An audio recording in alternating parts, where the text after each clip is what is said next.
Thank you and good afternoon, ladies and gentlemen. I'm Jude Kelly, the Artistic Director of the Southbank Centre. I'm going to give a brief introduction, but I'm also going to reassure you that halfway through the concert, you're going to hear directly from Chi-chi Nwanoku, who founded this extraordinary project, this groundbreaking project, Chineke, that you've all gathered here to see this afternoon.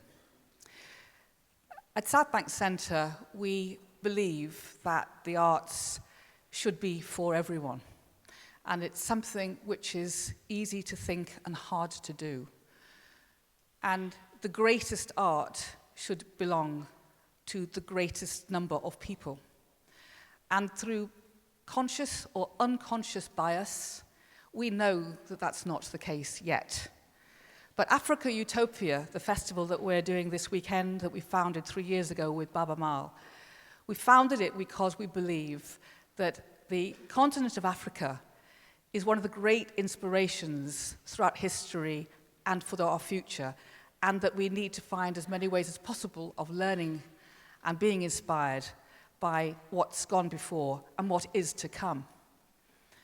And that's why when Chi-chi, who is a founder member of the Orchestra of the Age of Enlightenment, constantly looking around her and feeling somewhat lonely as a member of an ethnic background in the world of classical music, something which most of us in this room adore or will adore as we know more about it, she, along with many of us, wondered, well, why is it the case that it remains a lonely place for people of an ethnic background? And a groundbreaking moment in terms of Africa Utopia, which has a subtitle, How Can Africa Solve the West's Problems? A groundbreaking moment was last year, when with the help of many people in this room, including Ed Vasey, we brought the Kinshasa Symphony Orchestra here, and they played, and some of you, I think, were at that concert. And the startling symbolism of seeing that orchestra play was profound, because not only were they superb musicians, that had to be a given, but they walked for hours to get to their rehearsals. They wrote out their music individually with pencils on pieces of scrap paper. The effort and determination that they had to put into creating that orchestra was inspiring and humbling.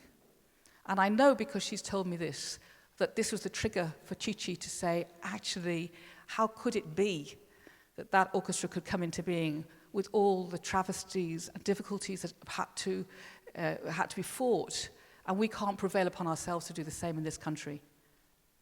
Now, we know that education in the arts for children and young people is too patchy and too particularly tilted to those of us who have solvency and education, and it shouldn't be that way.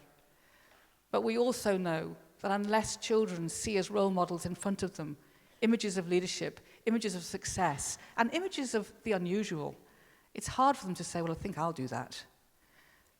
And so the formation of this orchestra today is something about our commitment at Southbank Centre to change-making. We can't say that art is there to change the world unless we see visible evidence that that is actually happening.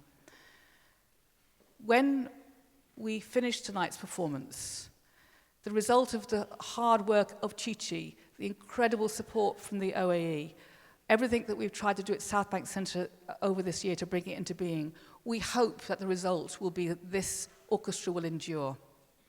That's certainly our commitment. We want it to be your commitment too. This afternoon, the Junior Symphony Orchestra, drawn from children from ethnic and black backgrounds from right across the country, played marvelously. And they also played another session this afternoon where they invited other children to come and join them and sit beside them and play alongside. And that too will undoubtedly produce leaders of the future, definitely musicians of the future.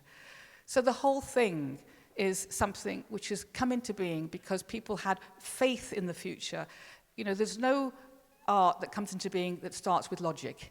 If anybody began with, well, is the money in place, nothing would ever happen. But if you begin with, is this the right thing to happen, then we can make a change.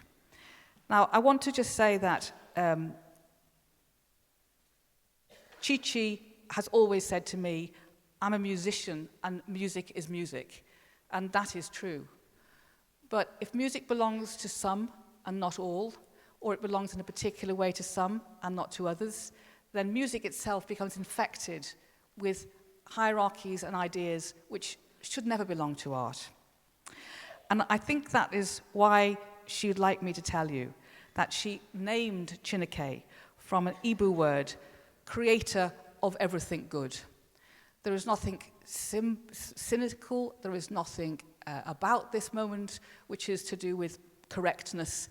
It's come into being, really, because it's of its time. So please welcome Chineke.